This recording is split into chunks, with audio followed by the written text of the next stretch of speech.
Brilliance Audio. Where Waters Meet by Zhang Ling. Performed by Nancy Wu and Dan John Miller. Chapter 1. The suitcase retrieved from Pine Woods had remained in Rain's old bedroom untouched for 2 days. Phoenix waited till George left town for a clinical seminar to open it. The time had come, she realized, for her to have the conversation with Mother. Alone, face to face, soul to soul. Mother's room was kept exactly the same, as if she had never left.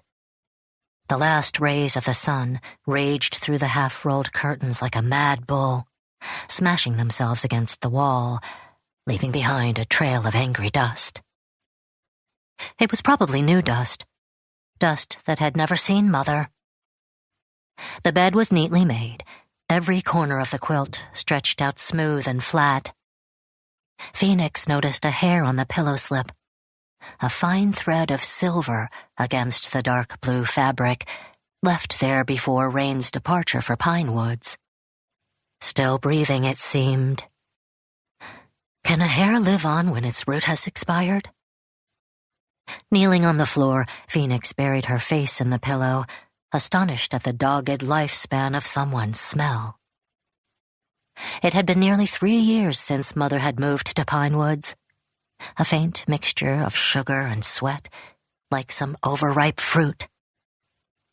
It was the smell, it suddenly hit her, of age and decay. She felt strangely connected to Mother, though fully aware that they, the hair and the smell, were just what Mother had left behind, like the skin shed by a snake.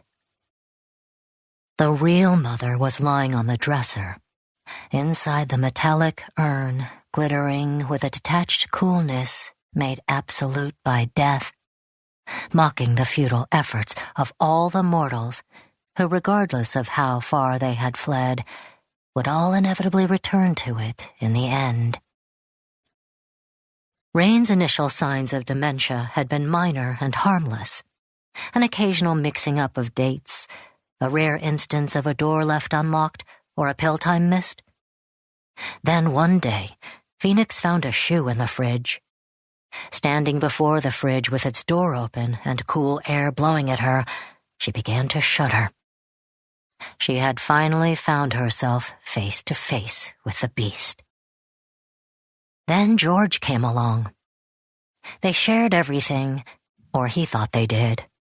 The bumps and bruises in life.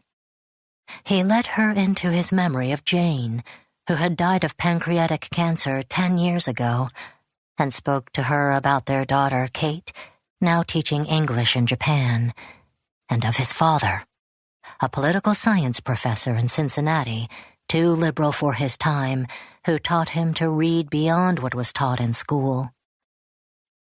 Father's bold ideas had nearly cost him his teaching position at the university, when one day the FBI made a surprise call to his office, inquiring about a box of propaganda mailed to his home from the Soviet embassy at the request of his son George, then an 8th grader.